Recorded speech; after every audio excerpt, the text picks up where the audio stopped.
Let's keep exploring and see what other secrets Venus and Mars holds. Okay, let's shift gears a bit.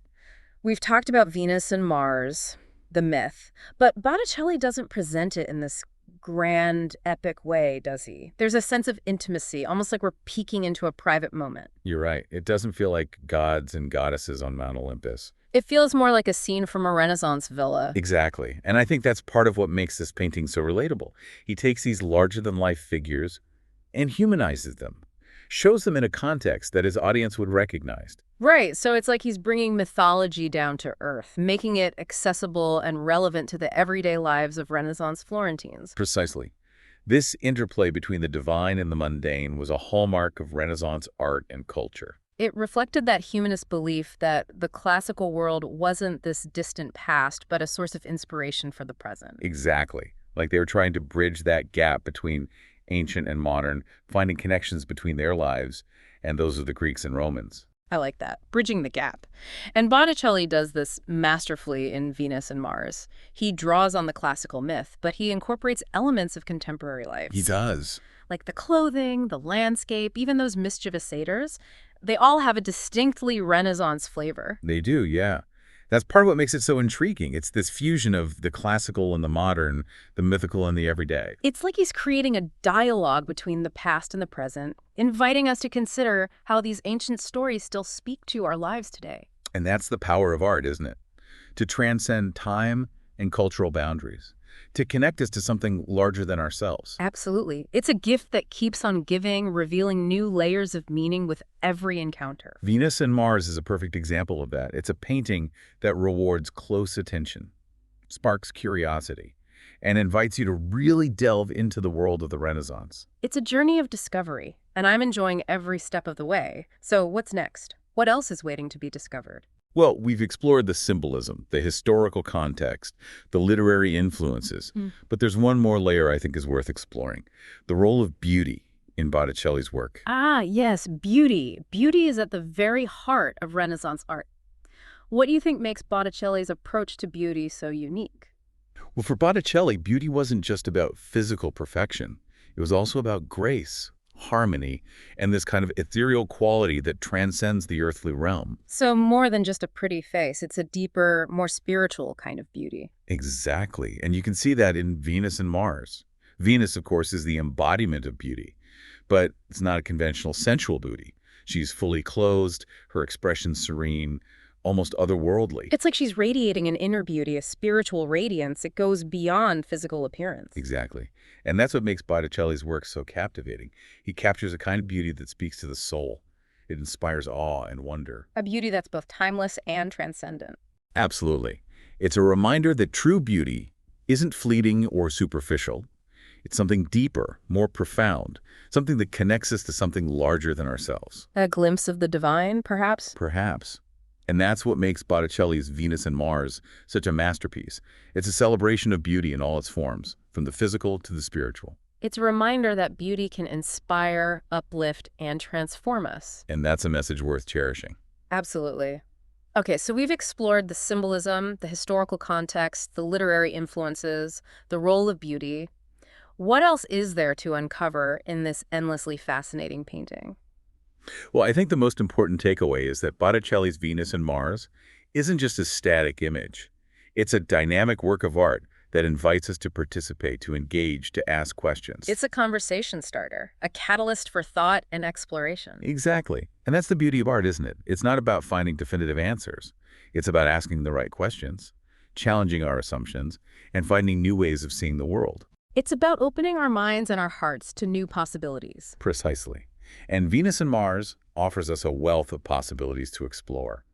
It's a painting that rewards close attention, reveals new secrets with every encounter, and continues to inspire and intrigue us centuries after it was created. It's a testament to the enduring power of art, the way it can connect us to the past, illuminate the present, and inspire hope for the future. Absolutely.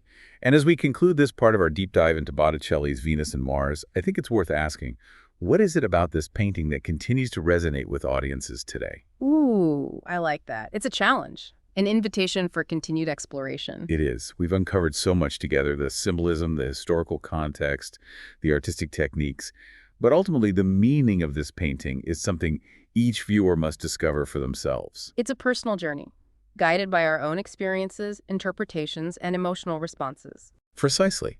And that's what makes art so powerful. It's not about finding definitive answers. It's about asking the right questions, about engaging with the work on a deeper level, and about finding meaning that resonates with our own lives. It's about opening ourselves up to the beauty, the complexity, and the endless possibilities that art has to offer. And that, my friend, is a journey worth taking again and again. Couldn't agree more. So to our listeners out there, we encourage you to revisit Venus and Mars, to look closer, to think deeper, and to discover your own personal connection to this timeless masterpiece. And as always, keep exploring, keep questioning, and keep the love of art alive. We'll be back with more insights from your research on Venus and Mars after a short break. So before the break, we were talking about all those literary influences on Venus and Mars. But let's zoom out a bit, look at the bigger picture. How did art like this actually fit into the lives of, everyday Florentines back in the Renaissance? Yeah, good point. It's easy to get lost in the details when you're looking at a masterpiece like this, but these paintings weren't just hanging in museums back then. Exactly. They were part of people's lives. Yeah. And in Renaissance Florence, art wasn't just decoration. It was this powerful way to communicate, to express ideas, values, even like social aspirations. So it was kind of a language, a visual language that everyone understood. You got it. Paintings like Venus and Mars weren't just meant to be admired for their beauty. They were meant to be read, interpreted, discussed. So they were visual texts, conveying all these messages about love, marriage, family, power, maybe even politics. Absolutely. And for wealthy patrons like the Vespucci's, art was a way to display their status, their taste, their connection to humanist ideals. It's making me think about how we curate our social media profiles today. Like we choose the images and the content that projects a certain image, right, to the world. That's a brilliant analogy. In Renaissance Florence, commissioning a piece like Venus and Mars was like the ultimate status symbol. Like saying, hey, look at me, I'm cultured, I'm sophisticated, and I'm totally in the know about all the latest intellectual trends. Exactly. And remember, this was a period of huge change in Florence. The Medici were consolidating power. Humanism was challenging all these traditional ways of thinking. And art played a crucial role in shaping the city's identity. Okay, so this painting, it wasn't just a pretty picture.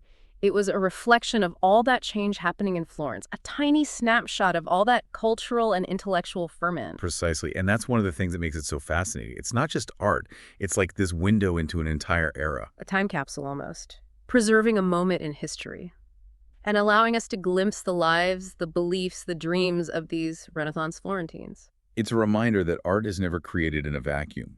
It's always a product of its time, shaped by all these forces, the values, the ideas, even the anxieties of the society that produced it. It's like having a conversation across the centuries, isn't it? We get to learn from the past and hopefully find those threads that connect back to our own lives. That's what makes studying art history so rewarding. It's not just about memorizing names and dates. It's about understanding the human story, the way we express ourselves, challenge ourselves, and make sense of the world through art. It's about connecting with something bigger than ourselves, something that transcends time and culture. Speaking of which, what do you think makes this painting resonate with modern audiences? We've talked about all the historical context, the symbolism, the artistic techniques, but what is it about Venus and Mars that still speaks to us today? Well, for one thing, it's just a beautiful and captivating image.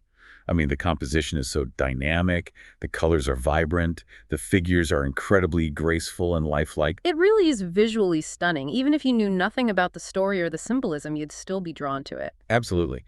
But I think there's something more than just visual appeal at work here. There's a depth of emotion, a sense of humanity that goes beyond the centuries. You mean like how Botticelli captures the tenderness between Venus and Mars, even though Mars is totally asleep? Yeah. Or the mischievous energy of those little satyrs? Exactly.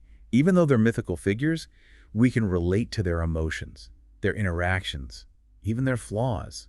It's a reminder that human nature, at its core, hasn't really changed that much, even after all these years. It's like we're looking in a mirror and seeing reflections of our own desires, frustrations, and hopes. Precisely.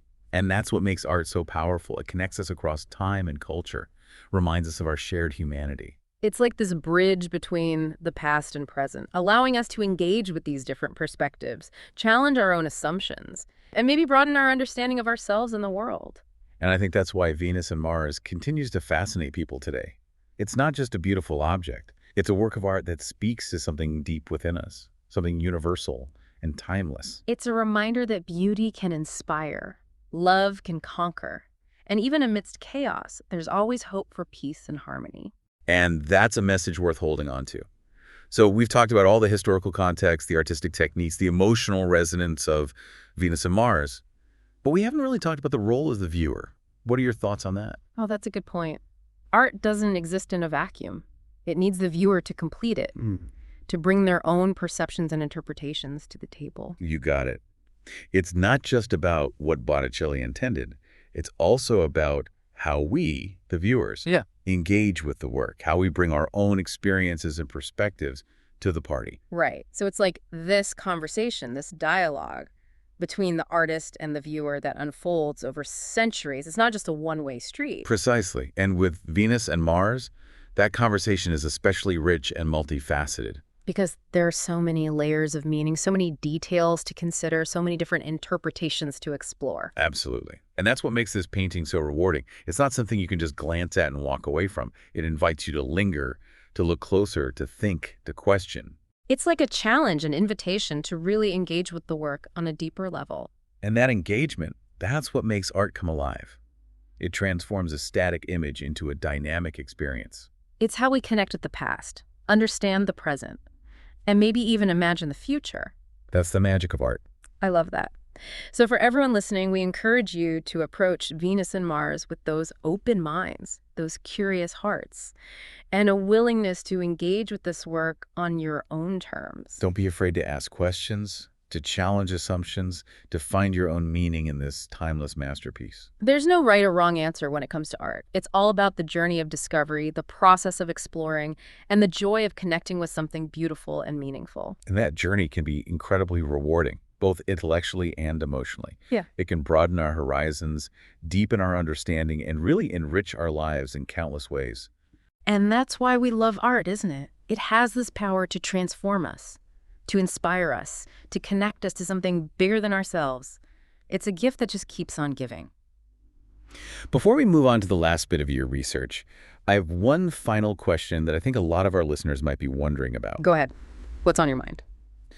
We've talked about the symbolism, the historical context, the artistic techniques, even the enduring appeal of Venus and Mars. But what about the mysteries? Are there any unanswered questions, any enigmas that still surround this painting? Ah, the mysteries. That's part of what keeps art so fascinating. It never reveals all of its secrets. There's always something left to ponder, something to spark our imaginations. Well, one that's always intrigued me is the exact identity of those who commissioned it. We've got, as we said, pretty strong evidence pointing to the Vespucci family, but no definitive proof. Oh, wow. So it's like a Renaissance art history cold case. Exactly. And without knowing for sure, it makes it tough to really nail down, the intended meaning, the purpose. Right. Because whoever paid for it would have shaped everything, right? From the symbolism to, where it was displayed in their home. You got it. And that leads to another puzzle. The mystery of its original location within the Vespucci Palace. We kind of assume it was meant for a camera, but which one? And how did it fit into the overall design and feel of the room? We just don't know. So we're missing a few puzzle pieces. We are. And then there's Botticelli himself. Was he a devout Christian? We think so, but then he depicts this, pagan myth with such a humanist bent. It makes you wonder. About his own personal beliefs, like how he really viewed love, morality, even the relationship between, the classical world and Christianity. Precisely. These are questions that, we may never truly know the answer to. But maybe that's okay. Maybe that's part of what keeps art so intriguing.